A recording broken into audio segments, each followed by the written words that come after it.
Welcome back, guys. We're going to be doing another episode today. We are talking about the Kiely Rodni's disappearance case. You probably have heard about this case because this is probably the most popular case on social media currently. I've been looking at this case for the last couple of days, and since new information is getting released on a daily basis, I have been on my toes, essentially trying to collect information. There has been a lot of different opinions. I think I feel pretty confident that I have narrowed this case down to two possible solutions. But before I, present those solutions, I would like to go over the case and everything. Once again, a lot of different opinions, a lot of, let's say, misinformation has been released in the early days of this case.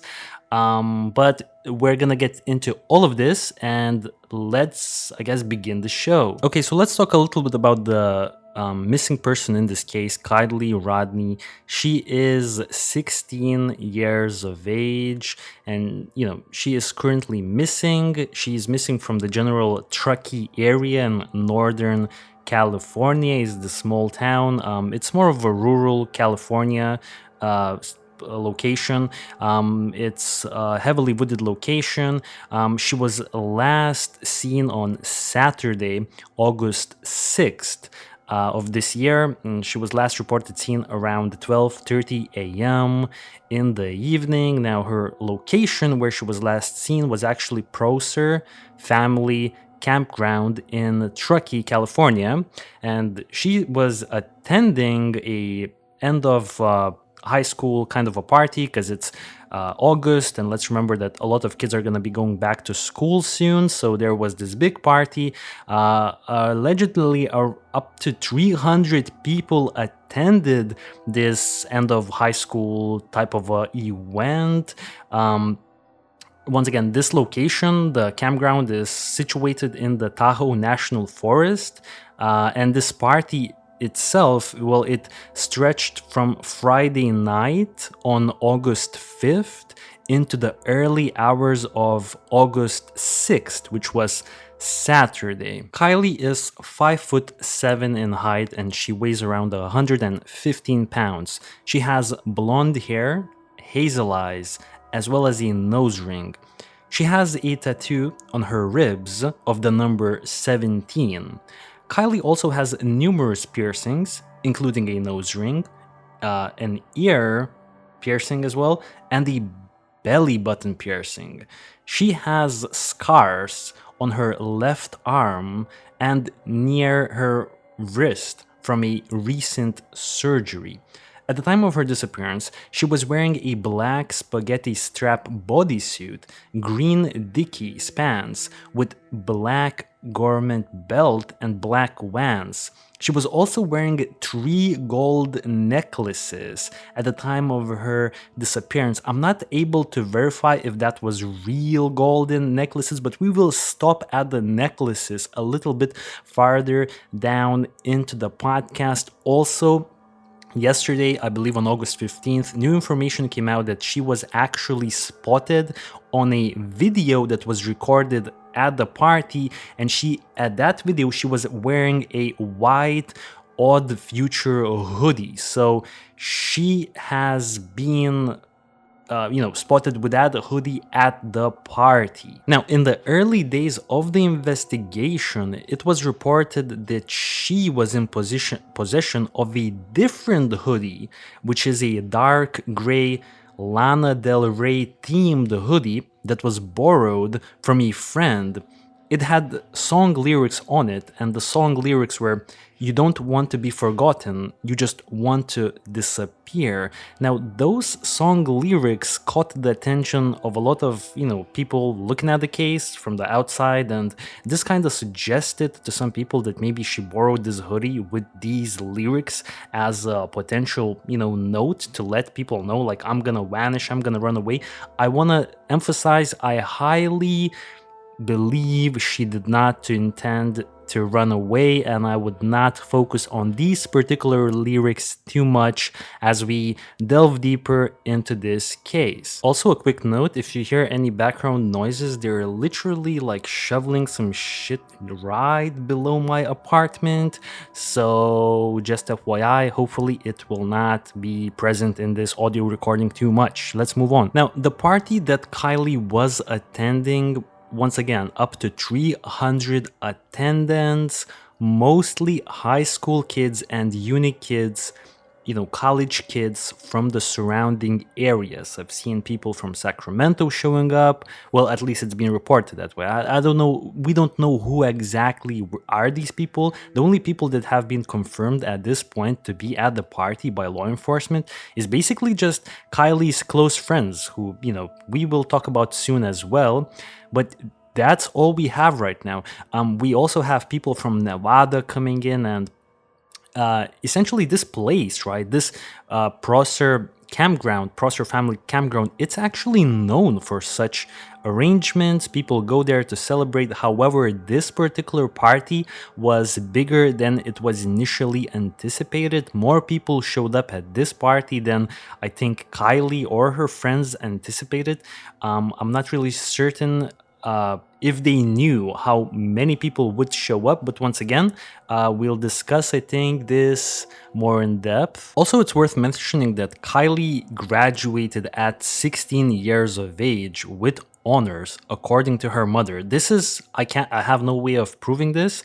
Obviously, I believe her mother, of course, but I could be confused here, but apparently she was graduating at 16. Now, her close friend that we'll get to, Sammy, who was also at the party, and she is actually a very important person in this case, she's actually 18, so she's older than Kiely. I'm under the assumption that Kiely was potentially one of the youngest people in this party, but I could be mistaken once more, just my, quick take. Also, some of the pictures that we have from that party, which there's not many of them out in the public. I think I have like 4 of them. People don't look like they're that old, but we do see some older guys there as well, which is a bit creepy, but I see like some girls that probably are around Kylie's age. So once again, I'm not really sure about the demographics of this party all that well, Kiely drove herself to the party. She was driving her 2013 Honda CR-V with, the California license plate number 8YUR127. It has a small LA Rams, the football team, LA Rams, head sticker on the back window under the rear wiper blade. So let's remember that, because law enforcement emphasized this sticker. This car is missing. We have no idea where the hell is this 2003 Honda CR-V, but it has that sticker, so people should be on the lookout for Hondas, the CR-V model, and you see that sticker, you need to report it. Now, the exact timeline of what is happening at the party and the timestamps are very, very shaky, but I have been collecting time points. I'm gonna be presenting them very soon. I just want to say that it's still not 100%. I would say accurate. Maybe it is. Law enforcement actively said that we're still waiting for people from that party to come forward with their footage, with their pictures of the party, and their information. They want to question these kids and attendees because they want to build a timeline. So I would assume no one really has the exact timeline, but I think we have some clear-cut points in the timeline. I'm gonna be presenting them for sure. The only thing I want to mention here is that according to law enforcement, shortly after midnight, Kiely verbally communicated to her friends that she wanted to go home. Now, I will throw another detail into this case. Kiely was reportedly very intoxicated. She was very drunk at the party. This is a big thing. This is a big detail for us, because let's remember that she drove her car to the party, and now a big question for us is, whether she drove back home drunk, and maybe something happened. We're gonna get into this shortly, but that's what's happening. She is intoxicated, and shortly after midnight, she verbally communicates to her friends, I want to go back home. Police are asking the teenagers at the party to come forward with any information, and they also said that they have received at this point plenty of video footage from the event. Now, if you have some footage and you've been at the party, for some reason you're watching my goddamn podcast, you can actually go to a website. I'm gonna leave the link where it's basically like some sort of a law enforcement drop box where you could literally just anonymously drop a file, drop a video file, drop a image file, whatever you want to provide to law enforcement. You could do that anonymously. Anyone with more information is asked to call the police or county sheriff's office. Dedicated tip line that you can see on the screen. If you're watching this on the YouTube channel, if you can, it's 530-581-6320. Callers can remain anonymous. Those with photos and videos that might assist with the investigation into Kiely's disappearance can submit them to the officials online. I'll be sure to leave a link in the description of this YouTube channel so you could find it on the YouTube channel. Once again, I want to emphasize that investigators are asking for any photographs or video from that night to help them piece together a timeline. That's the number one thing that LA, law enforcement LA is after in this case. The family is offering a $50,000 reward for Kiely's return. Maybe some of the partygoers could take this into consideration. There's 50 G's on the line here. If you have some good footage, just make sure to drop that. Obviously, if you want to collect the cash, you probably can't be anonymous at that point, but I'm not sure, maybe there's like a system in place for that as well. And yeah, the last thing I want to say is that during the press conference that was released on the 13th of August of this month, just a couple of days ago, as of this recording, I'm recording, by the way, on the 16th of August, so if there is new information, if Kiely is found or something like that on the 17th, just know that I'm recording this on the 16th, so I'm going with the information that has been publicly provided up to August 16th. On the 13th, law enforcement said that Kiely's phone last pinged near the water, but it was just as much on land as it was on water. Essentially, what law enforcement is saying about the last ping is that it's hard to pinpoint the exact ping location, so it's not sure if it actually pinged in the water, as if the phone was kind of thrown in the water or Kiely drowned or something like that. That's not what the law enforcement is saying. It's just that the ping actually happened in that general location near the Prosser Creek Reservoir. A little bit of trivia about this creek: the deepest portion of it is 17 meters, so it's pretty deep. 17 meters is 57 feet. That's like a big ass building. I'm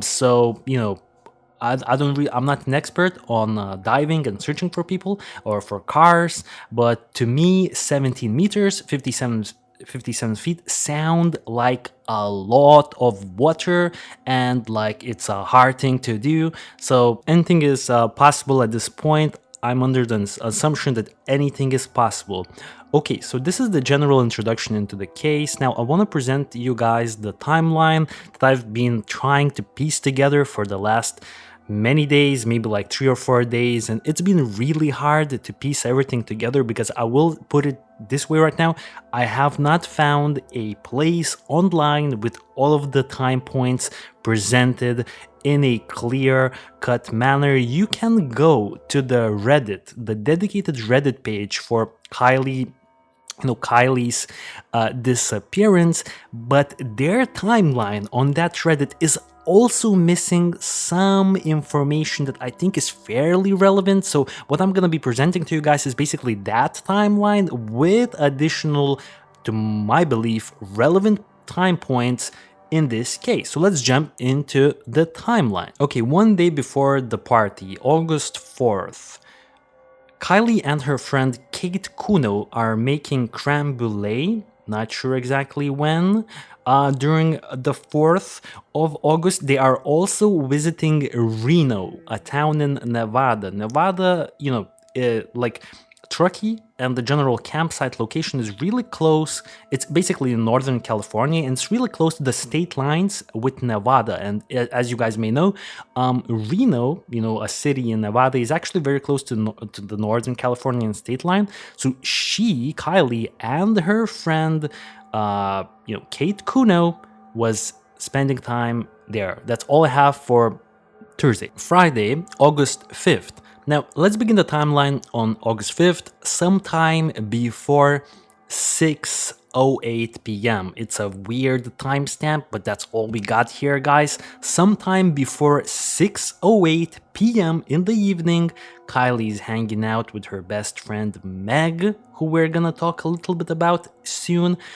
She also wanted to go to a car show with her parents, I believe with her mother, but later on in the day, she decided to attend this high school graduation party. Ex-boyfriend Jagger Westfall, who has been like thrown under the bus like crazy over the last few days. He's actually, according to information that I found, was in Napa. So he wasn't even in Truckee, he was in the Californian town of Napa. It's actually pretty close to San Francisco. You have to drive past Sacramento. It's 159 miles southwest, and he only drove to the Truckee area, I guess, to also search and to be part of this whole case the following day on the 6th. So he did not attend the party. Once again, it's reported that he is the ex-boyfriend, not the current boyfriend. We know for a fact that they were together because there are pictures online where they have like romantic pictures together, but those pictures were taken 6 months before Kylie's disappearance. At this point, they were kind of not together from what I'm gathering, but that's shaky and it's hard to say. But let's keep moving. 6:08 p.m. This is why I said everything that happened, everything that I already mentioned happened prior to 6:08 p.m. Now, 6:08 p.m. In the evening, Kylie is caught on a surveillance camera at one of the local businesses in Truckee. So at this point, she's not even at the party. She goes at the party a couple of hours later. We're gonna get to that. At this point, she's just hanging out at the store. I have no idea what the store is.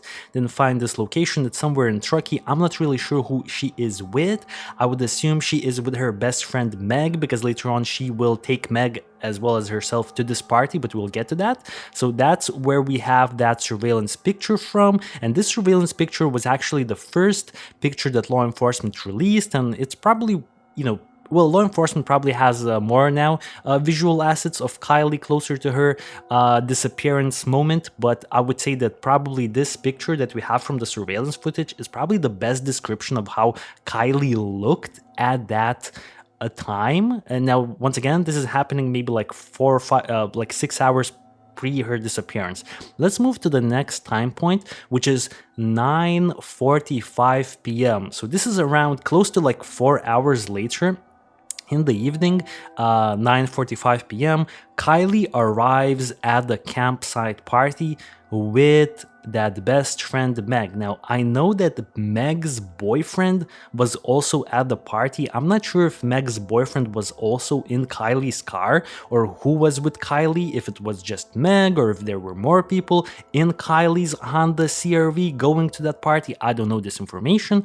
I just know that Meg also has a boyfriend, and that Meg, as they arrive at the party, Meg actually leaves the party 10 minutes later, and there's, Meg actually went and talked to the media, and she said that she felt uncomfortable. A lot of like party goers started like offering her like drugs, like weed and stuff like that, and insisting that she does that. She felt unsafe, uncomfortable. She decides to leave. I think she leaves with her boyfriend 10 minutes after arriving at the party. Now, Kylie stays at the party. Now, shortly after Meg leaves, and once again, Meg leaves around 10 p.m. in the evening. Somewhere between 10 p.m. and 10:30 is when the party really starts growing. Like, people start showing up from all over, the place, from Nevada, from Sacramento. So people start showing up around 10 to 10:30 p.m. in the evening. Also at 10:30 p.m., Kiely responds to a text message sent by her ex-boyfriend Jagger Westfall. Now, Jagger Westfall was sending a text message where he was complaining about something, I'm not really sure what, but then the response that Kiely sent to Jagger was, "I'm sorry, you are going through that." At 11 p.m., Samantha Smith, the Sammy girl that is a friend of Kiely's who is 18. I already talked a little bit about her. Well, Sammy and Kiely went back to Kiely's car. Once again, this is 11 p.m. and they were charging their phones. Now, as they were charging their phones at 11 p.m., Sammy asked Kiely if Kiely will be able to give her a ride back home. This was a very weird point for a lot of people, and this is where the friends kind of got thrown under the bus. Now, from my understanding, what is happening here is that Sammy already has a ride back home, and her ride is already leaving at 11. She wants to stay at the party a little bit longer. That's why she is asking Kiely, "My other friends or whatever are already leaving the party. Can you drive me back later on?" Also, there are not a lot, but there are other friends in Kiely's car during this time. I assume police have been able to verify that this phone charging thing happened, and more than one person, more than Sammy, was actually questioned about this. I personally don't see anything suspicious about this particular timestamp when they're charging their phones at 11 p.m. But keep in mind the fact that they are charging their phones at 11 p.m. You only charge your phone because it's low on battery.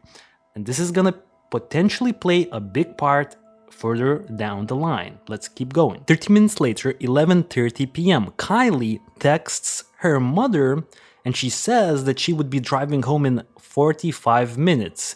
Now, Kiely's home is approximately 12 miles away from the Prosser family campground. They live in this big lodge. Prior to her disappearance, I believe the lodge was put on sale for $1.8 million. It's a pretty sweet lodge, I'm not gonna lie.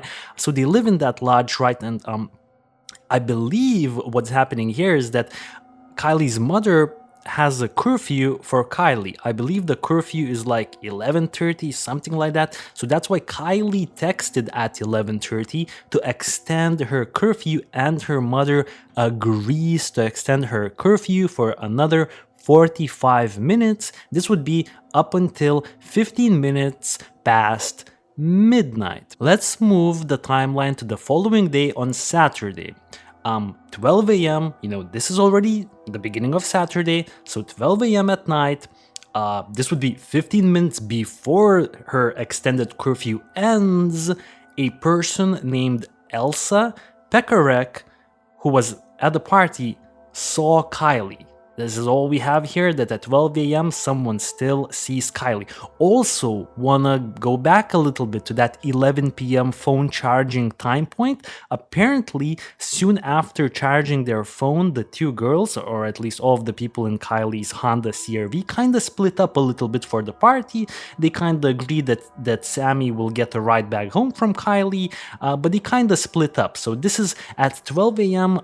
This person, Elsa Pekarek, sees Kiely, but at that point it's hard to say who Kiely is actually with. This information is not publicly provided. Also, during the press conference, law enforcement said that shortly after midnight, so sometime shortly after 12 a.m., Kiely verbally communicated to her friends that she wanted to go home.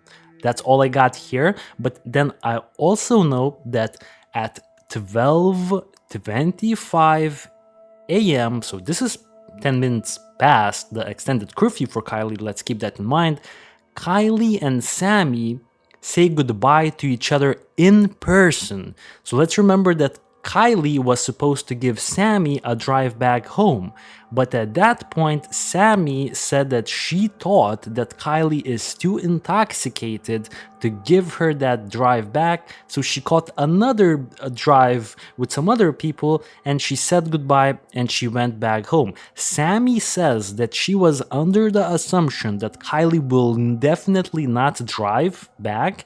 She assumed that Kiely will be sleeping there, spending the night in the campground as some people have been doing, or she will get a ride with somebody else sometime later on. Now, could she have been more protective of her friend? Of course, but we haven't been there, so I'm not gonna speculate too much. Law enforcement also told the media that at 12:30 a.m. Kiely was last seen. So somebody saw Kiely.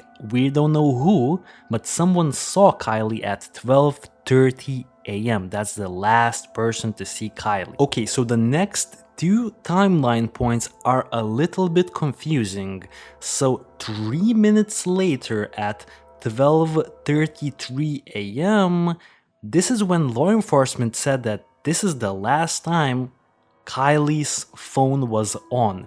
It essentially stopped pinging.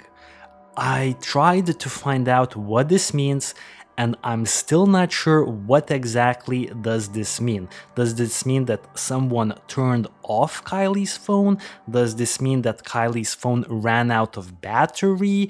Does this mean that Kiely's phone was thrown into the water? I'm not really sure what this means, but Kiely's phone essentially dies at 12:33 a.m. This is very crucial, and let's remember just 3 minutes prior to her phone dying, someone saw her. So it's a pretty swift amount of time for the phone to die. Someone sees her at 12:30, but 12:33 the phone dies. Once again, we'll probably get into this a little bit later on, but the confusion actually begins at 12:36 a.m., 3 minutes after Kiely's phone dies. Kiely makes a phone call. Now, how can you make a phone call when your phone is already dead for the last 3 minutes? Once again, probably somehow you can scientifically explain this. Law enforcement said that just because the phone stopped pinging at 12:33 a.m. doesn't mean that it actually died, from what I understand. But now Kiely calls Sammy 3 minutes after her, phone last pinged, and she asks Sammy if she needs a ride back. This is once again very weird because just, like let's say 10 minutes ago at 12:25, Kiely and Sammy said goodbye to each other in person, and Sammy told Kiely, I have another ride back. So 10 minutes later, Kiely is calling Sammy, do you have a ride back home? Now, Sammy already told this information to Kiely 10 minutes ago. To me, this kind of indicates that Kiely is quite intoxicated. Not sure if this is a popular opinion. To me, this indicates Kylie's intoxicated. She's confused a little bit. Could be wrong, of course, but let's leave it at that. You know what I mean? And let's move on. Okay, so let's move to the morning of August 6th, which is that Saturday, 8 a.m. Kylie's mother wakes up and finds that Kiely is not home yet. The car is not parked in their parking area at the lodge. Then she checked Kylie's phone location because I believe she had like some sort of a location tracker on Kylie's phone, and it still said Prosser Campground, probably because that's where the phone last pinged, so that's why the location still said Prosser Campground. Now, she called Kylie's best friend, I believe Meg, and Meg told Kylie's mother that she actually left the party 10 minutes after arriving there. And she also told Kylie's mother that she and Kiely were supposed to meet up at the Starbucks in Truckee and go camping. They were supposed to meet up at 9 a.m. So 1 hour later, at 9 a.m., Kylie's friends, I'm not really sure how many friends, and her mother actually wait at the Starbucks in Truckee, hoping that Kiely would arrive for the scheduled camping trip with Meg and some other friends, most likely. Kiely never arrives, and then Kylie's mother calls police and reports her missing. Now, later on that night, in the evening of the 8th, on the 6th of August at 7:30 p.m. in the evening, police release missing person statement. So that's how, the timeline of the actual disappearance plays out. Now, the next day, officials begin a massive search for the missing 16-year-old near the Prosser family campground. The Placer County Sheriff's Office says they are investigating a possible abduction because the girl's SUV, the Honda CRV, was also missing. Let's remember that the car is missing, not just Kiely, but the car is missing as well. The next day, on the 8th, which is, last Monday, detectives follow up on leads and continue to search the campground area with Falcon 30 helicopter. Multiple law enforcement agencies from Northern California and Nevada, which border the area, are involved in the search as well. The FBI is also involved now. The Placer County Sheriff's Office air operations crew flies over Interstate 80 corridor between Donner Summit and the Nevada state line, as well as around the Prosser Lake area. Now, that essentially what this means, that they've flown from the Donner Summit to the Nevada state line. This is essentially the area that Kiely would have taken to drive back home, if that makes any sense. Like this square, if you can imagine the square on the map from Dosser's Summit to the state line of Nevada, this is actually the location where Kiely would have disappeared from if she did drive back home. So detectives are looking for crash sites, you know what I mean? They're looking for skid marks on the road, they're looking for anything. They're probably at this point driving back and forth the route that Kiely would have taken. I would highly imagine that at this point, the route that Kiely would have taken was driven like crazy by a million detectives. People are searching the campground. They're trying to establish clues. In addition to that, I would like to mention that search crews also searched Lake Prosser. It's basically that big reservoir of water close to the campground. They searched it by boat and by land-based search party gatherers near the shoreline. Also, Sheriff's Office receives more than 100 tips early on into the disappearance. There's a ton of tips coming in, but unfortunately, nothing really pans out.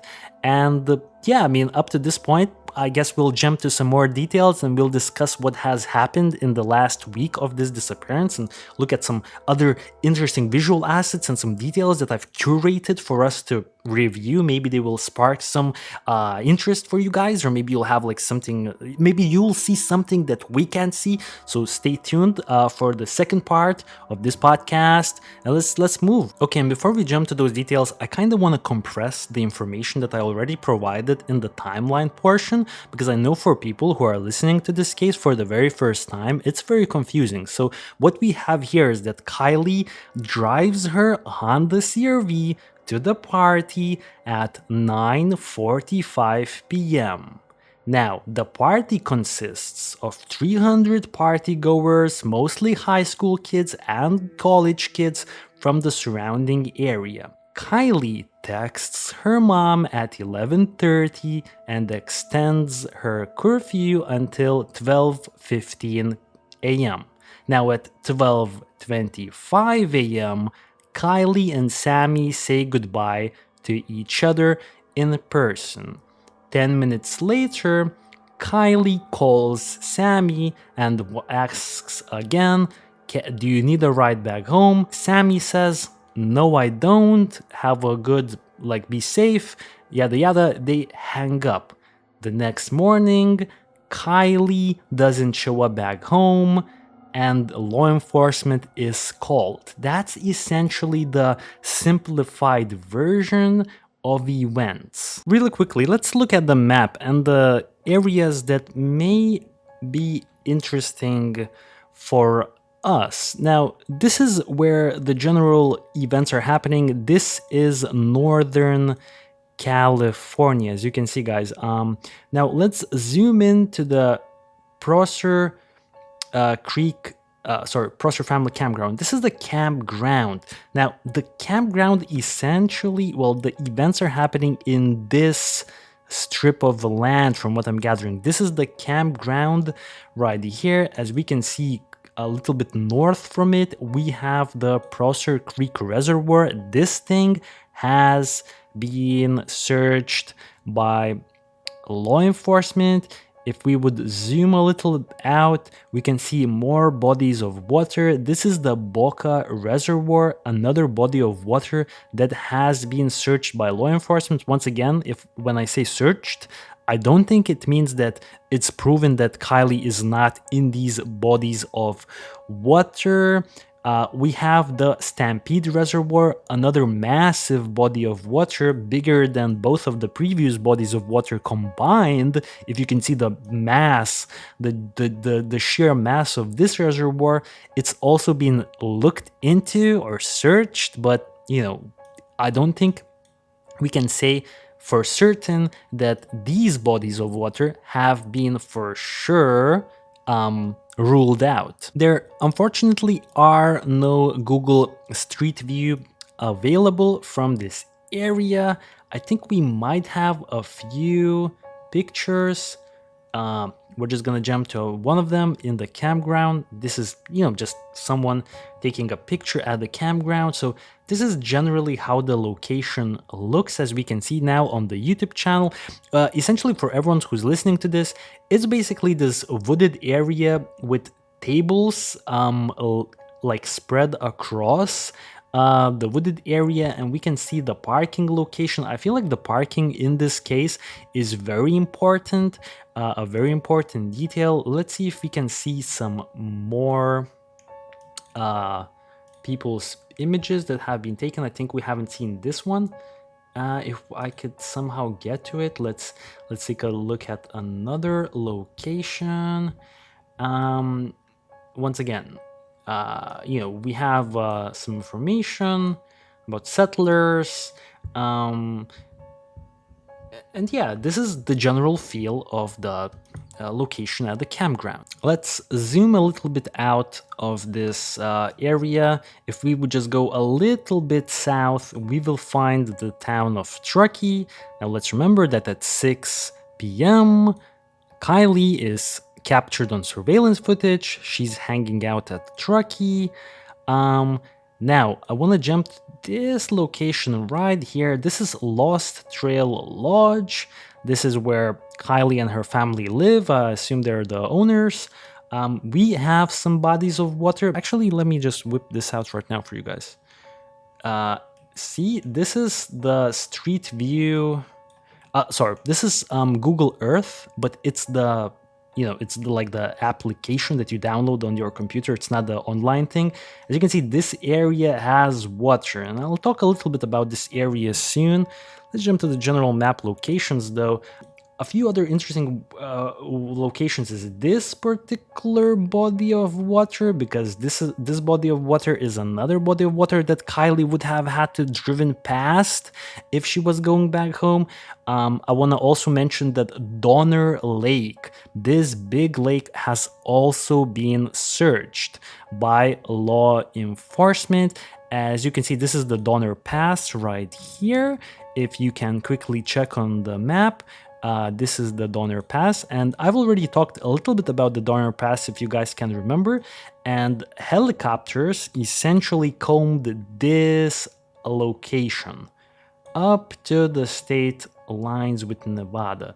So this location right here has been, flown by helicopters. I would assume the route from Lost Trail Lodge to Prosser Family Campground has been driven by law enforcement on multiple occasions, and the search is intense, and it's continuing. This is the town of Reno. Want to quickly mention Reno. This is already in Nevada. This is apparently where Kylie spent the day prior to her disappearance. We have a local fire that's happening today, actually. Police is reporting of a fire here. I don't think it's related. And the last point is Napa. This is essentially where Jagger Westfall, that ex-boyfriend, was on August 5th. So this place is 159 miles away from the campground. So it's fairly far away, and I think this is it for the map. Let's go over some other details. This is Kylie's 2013 silver Honda CRV. This is the car that's also missing. This is another image of that car. Now, I don't know if this is the exact car or not. I know that early on in the investigation, some news sources were actually showing the newest model of Honda CRV. So don't get it confused, guys. This is 2013 Honda CRV. It looks exactly like this. The latest Honda CRV is a little bit more modern. I think it's worth mentioning that this is the Rams sticker. You know, the LA Rams, the football team's sticker that was on the back window of Kylie's car. Let's also take this into consideration. Law enforcement is basically now saying that if you see a Honda CRV, also check the back window. Does the back window contain this sticker? It's an important detail to this case. We're now looking at some images of Kylie here on the YouTube channel.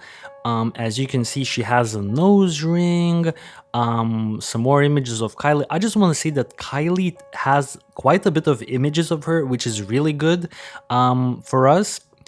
This is another picture of Kylie. This is where we can see the injury. I'm not really sure what kind of an injury this was, but we can see that on her left arm is kind of all like, wrapped up.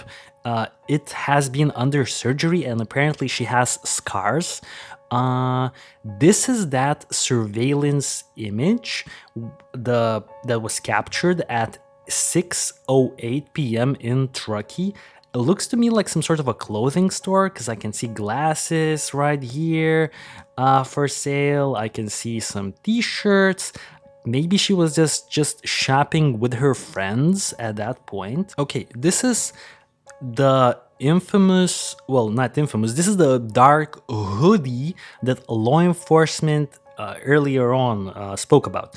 It has been loaned to Kylie. Now, my understanding is such that law enforcement did not release this hoodie because of the song lyrics. Now, the song lyrics is, you don't want to be forgotten, you just want to disappear.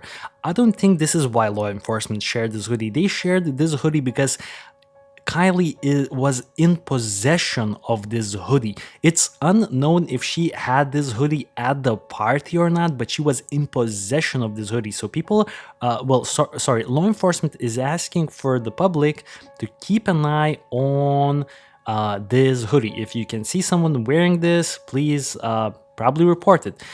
Now, this is that other hoodie that has been, this information came out yesterday, and what law enforcement actually went through the video footage of, the footage that was provided by people going to the party, and they actually spotted in one of the footage, or in the picture, Kylie wearing this hoodie. It's an odd future white hoodie. I would also like to mention, it's very important for us to take close look at the jewelry.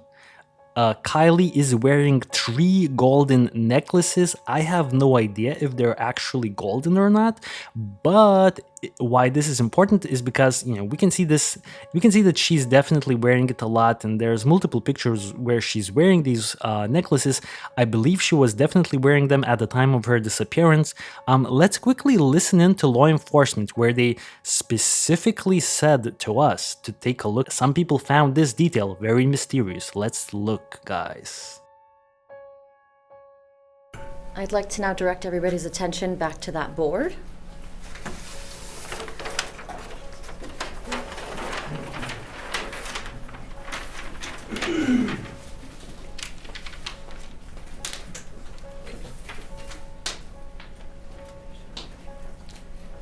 You're looking at a very recent photo taken of Kiely about a month before she disappeared.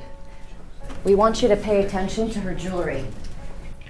She's wearing very distinctive gold-colored necklaces, 1, 2, 3 necklaces, and we do believe that these were the same pieces of jewelry that she was wearing when she went missing. This photo was sent to us by her family, and out of respect for the family, we are releasing this photo and just urging everybody to please pay attention if anybody comes across these pieces of jewelry, if anybody locates anything, to please immediately contact the Placer County Sheriff's Office or the Nevada County Sheriff's Office. So law enforcement is asking us to keep a lookout for this jewelry. I'm under the assumption that they believe that there's a chance that this jewelry could somehow end up in a pawn shop. I know that law enforcement also mentioned that pawn shops need to report every single item that they get to law enforcement. Now, they don't need to report it on the spot. It's probably like a month or a week or something like that. They don't need to report it immediately. But law enforcement, I assume, expect that somehow this jewelry could end up in someone else's possession. I'm not really sure if this is valuable jewelry or not, though. This is the picture of the party that has been released. I assume this was taken by Sammy Smith, because we can see Sammy's name here in the top left corner. This is the party goers. Now, it's been speculated that maybe this is Kiely. Some people speculated maybe this is Kiely. I don't know much about this information. I don't really know if Kiely is even present here. There's probably some research done into this by some people. I don't know much about this detail. I think it's worth mentioning that there have been fights happening at the party. Earlier on, it was reported to be fights. Now, I'm seeing different information coming out of this case now, that those fights were actually fun fights. Like, people were getting boxing gloves, and it was kind of like street fights, like simulated, like, you know what I mean, street beef type of a thing. So maybe those fights weren't like, you know, like aggressive people fighting. It was just like people getting, you know, boxing gloves and like having a few rounds, you know. Another image from the party goers, once again, these kids, I mean, these females kind of look maybe at the same age range as Kiely, maybe a little bit older than Kiely, not really sure. These definitely look like they're like 5 or something like that. And this is a contrast for me, because like, look at this one. Well, basically look at the trio here. These people look like they're like 12 to me, you know what I mean? But then we have this guy right here. This guy looks like he's, I don't know, like 34 or something like that. Definitely looks like this dude. And these kids should not be at the same party, but that's just my take on the situation. Also, let's remember that there has been reported like cocaine, shrooms, weed, and when you look at like these three kids shouldn't be around like cocaine and shrooms. Like this guy, yeah, these definitely not. So it paints a picture of what this party looked like. Maybe it got a little bit out of hand at some point. We have a few images of the Prosser family campground. This is the campground official pictures from the website that I found. Pretty low resolution images. Once again, I don't think there's anything special about this particular campground. There aren't any distinctive features that I can find. The only interesting feature obviously is that it's really close to that reservoir of water, and when people disappear close to water bodies, you know, there's always a chance that they potentially drowned or they are in the water. Not saying this is what's happening here. I actually don't even think that's what's happening here. I would be very surprised if they found the car and Kiely in the Prosser Creek. I would be quite surprised. I think I have a bit of a different idea, but you know, just my 2 cents. And I guess I took a few screenshots from the media outlets. I just quickly want to address that, Kiely's mother, Lindsay. Lindsay said she believes her daughter has been abducted, and Lindsay said that she is sure that her daughter would not have ran away. So I'm actually with Lindsay here. I'm not saying that she was abducted, but I will say that I do think that she definitely did not run away. Everything in my research suggests that Kiely had full intentions of going back home that night. This is the boyfriend. He did not attend the party for unknown reasons. The article says we know those reasons because he was in Napa, which was a different town. Also, there were this guy. I think like a lot of people are trashing this boyfriend because he's like a bit of a, let's say, he's a bit of a cornball. To be honest, like that's my opinion of him. He's a bit of a cornball. He's like saying that he and his father taught Ronnie, basically Rodney, Kiely Rodni, how to get out of sticky situations, and said that she would not put her life at risk. We'll jump to this guy soon. He's a bit of a cornball. I think all of the weirdness that's surrounded by the boyfriend could be explained that he's just a cornball essentially. Sammy, who's 18, obviously she reported to the media that she believes that it was an abduction case, or at least at the time of this reporting. She also said that teens at the party are afraid to speak to police because they fear for the consequences, obviously because they took drugs and they're underage, which is understandable. Some other interesting quotes from Sammy. She said, "I know that she wasn't in the right mindset or state to drive, and if she were to have driven, she wouldn't have made it far." And this is essentially the person who definitely spoke to Kiely shortly before she vanished. And this is what Sammy says. So if Kiely got in that car and she actually drove somewhere, I think it's a high chance that the drive was pretty short-lived. More quotes from Sammy. She says that Kiely was having a fun time at the party. She was just being a teenager. She also said that everything that she drank, I drank out of, and there was nothing that seemed off about her, which is also important for us. More quotes from Sammy. I know I could have put this in like one slide, but bear with me, guys.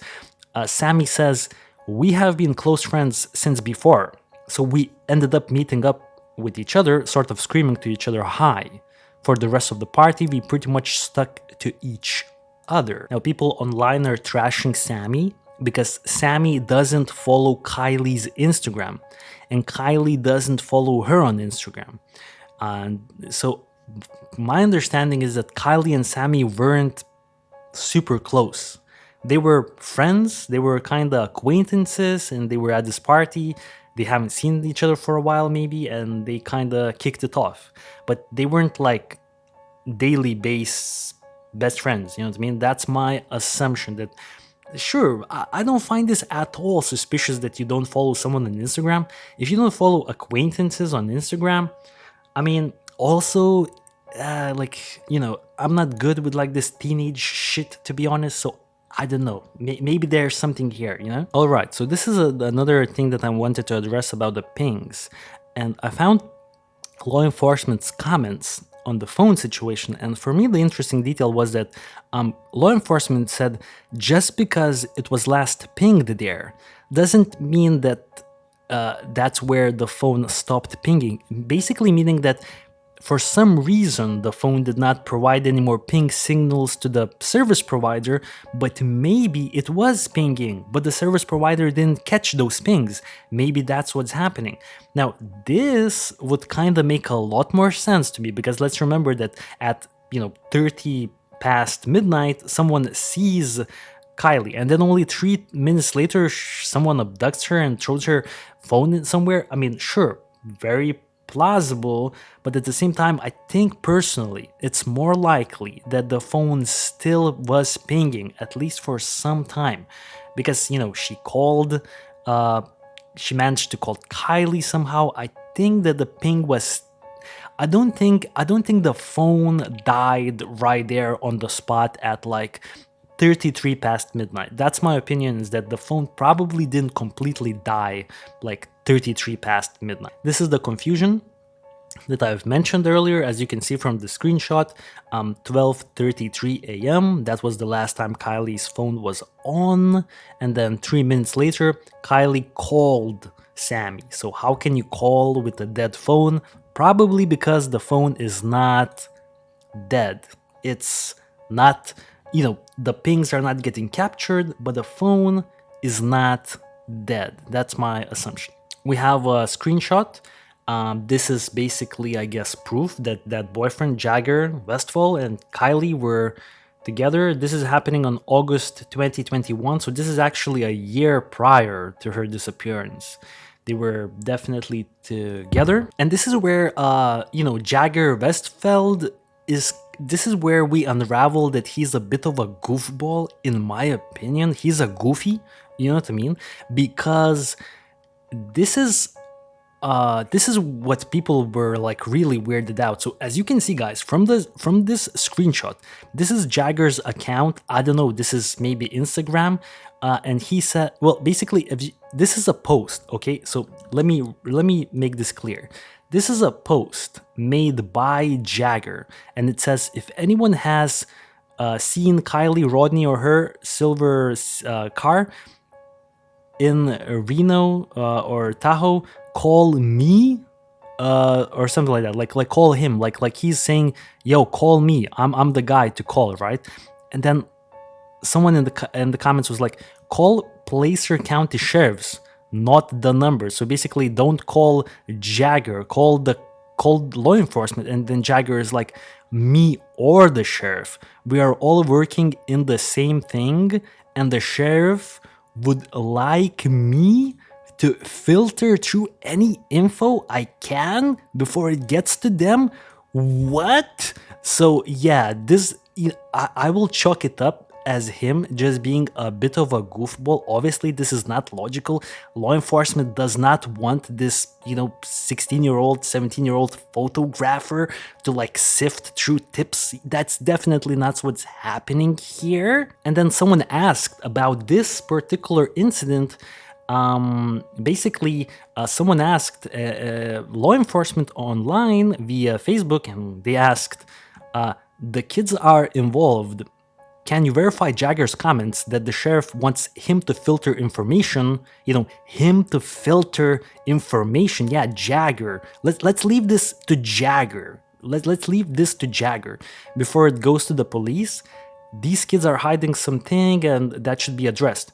No one finds it suspicious that this girl, Sammy, who wasn't even close with her, and they aren't even friends on social media, who also has dated her boyfriend, is overly involved with no emotion, and her trying to control the situation. These kids know more than they're saying. Well, this is basically, I'm not gonna, I don't agree with Alicia here, but I will agree on this part that like it's preposterous that the law enforcement be like, Jagger, help us out, dog. You know what I mean? Sift through these clues. And then obviously Placer County Sheriff Office is like, yo, that's false. The only tip line is us. Don't contact this Jagger guy. You know what I mean? And then Jagger got, dragged through the mud on his social media. People were asking, why did you delete the video about Kylie? And he says, because I was getting hundreds of comments saying I was responsible for her disappearance, and I'm just trying to find her, but it's kind of hard when, and let's move to the other one, it's kind of hard when everyone is using my comment section as a way to fuck up my life when I didn't do shit. And then he also was like, for anyone saying that it's odd that I posted this the day Kylie went missing, then look at the sound, it's literally a car trend. I don't understand how you guys can be so sick to make threats and spread false info of anyone involved in Kylie's case or anyone else. Sick people. And I guess for people that suspect that, this boyfriend Jagger had something to do with this media conference in Reno that the Jagger and that friend of Kylie's, I forgot her name, Kate Kuko, something like that, they kind of went to Reno to search for Kylie, and they asked Fox 40 to tag along. And this was, let's just take a look. Feel that she's safe So that's why we came here today, because I wanted to look around for myself, because I haven't been here yet. And so I was just like, okay, be safe, don't do anything stupid. He says he complained about his day and she listened. At 10:30, she responded to what I was saying and just said, oh, I'm sorry that you're going through that. And that was the last time I heard from her. Kiely's close friend Kate Kuno says they spent the afternoon together on Friday, just hours before she disappeared. The day of the party, I hung out with her. We made creme brulee. Everything was normal. I don't think she ran away or anything. I would have noticed if something was slightly off. Jagger, Kate, and another friend went to Reno to search for themselves for Kiely. Only Fox 40 News was invited to go along. Kate says they were in Reno the day before the party, and Reno is a place Jagger and Kiely could go for some alone time. We followed them to a location in the hills where Jagger and Kiely spent some time in the past. I definitely feel like that in this current situation that she's safe. I don't know where she is. We don't have anything to go off of at this point, but I fully believe that she's alive and well, and I fully believe that the two of us, three of us, or other people are going to bring her home safe. All right, since we're looking at the friends, let's quickly look at Sammy and Megan. Meg, so let's look. This will be the search group over here. Sammy Smith was at the party with Kiely and is one of the search coordinators. What time did you last see her? The last time I saw Kiely was around 12:25 in the morning of the party. I was leaving and I gave her a hug, telling her I loved her and goodbye for her to get home safe or be safe. Do you think that your friend was abducted? I think there's a definite chance of it. Mags Larson is another of Kiely's friends who was at the party. I need her to come home and I need us to... So let's remember that let's remember that Sammy says that this interview she said 12:25, and this is gonna be another interview that Sammy did with some YouTube dude, and we can listen. Then I found her as I was leaving the party. I was making sure to find her to tell her that I had another ride home, and that I loved her and I wanted to say bye and for her to have fun at the party. And then when I left the party, we were pretty much on 89 with my ride. And she called me as I was in the car in the passenger seat, and she was like, hey, where are you? Do you still need a ride home? And I was like, no, I'm okay. I'm in the car right now. I'm getting driven home now. But Kiely did not have a set ride home, and I was under the impression that she would either sleep there or find another ride home. Yep. We're looking right now at the Google map where, the route that Kiely would have taken to drive back home. And I looked at what are the potential dangerous areas for her to drive back home. Once again, she's 16. So she couldn't have been driving for a long time. She probably wasn't even driving for a year. So that's an inexperienced driver, very intoxicated if she'd driven. So very inexperienced driver and intoxicated. What are the potential dangerous locations? So I found a few. This is the lodge, you know what I mean? We already looked at this area a little bit. This is one area of bodies of water. This is another area of bodies of water. This was, to me, a potential area of water that she could have went, because this is kind of right on the turn. Maybe you kind of slip down to make a better point where this location is. We're talking about this location right here, because she had to drive here. This is her route. Maybe somehow goes here into the water, but once again, I'm certain police have checked. Let's look at some other areas.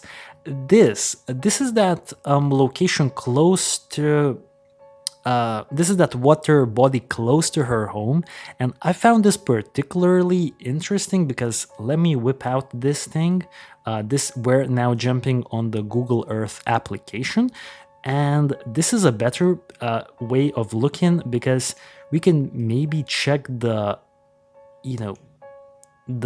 steepness, and as you can see, the route home is this route. She has to drive here. Kiely has to drive here. As you can see, this is quite steep. But once again, just my wild speculation, and I'm certain law enforcement already looked at this. And then lastly, there is this location. There's the location that we're looking at right now. It's this location as well, close to her home. I assume it was also searched. I assume the car is not here at all. You know what I mean? The car is nowhere here. And then I would like to finish off the podcast with this. All right. To be continued. This is Kiely Rodni case. Me and my daughter has been working on this for this girl. When I did my rods, I asked a few questions about the graveyard. Now, I'm going to ask this question again. Is Kiely Rodni's body buried at Truckee Cemetery?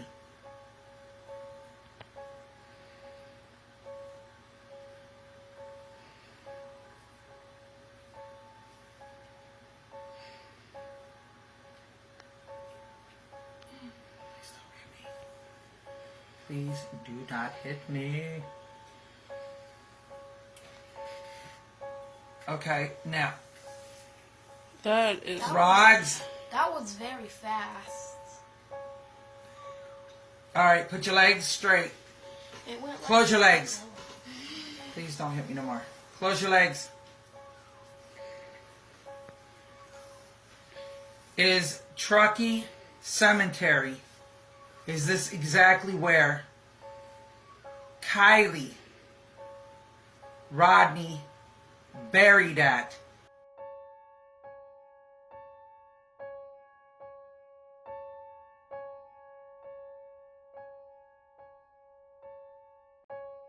As of this recording, there's still no clue to where Kiely is or what has happened to her. I believe it's either an abduction or Kiely drove intoxicated, crashed her car, and we haven't been able to locate the car. If I would have to bet, I would probably say that Kiely probably driven out intoxicated and crashed. That's the sense that I'm getting. I could be completely mistaken, and I can completely see how an abduction could have taken place, because at this point the search has been massive and the car's not located. Please leave your thoughts in the comment section, and I will catch you on the next episode, guys. Stay safe and peace out.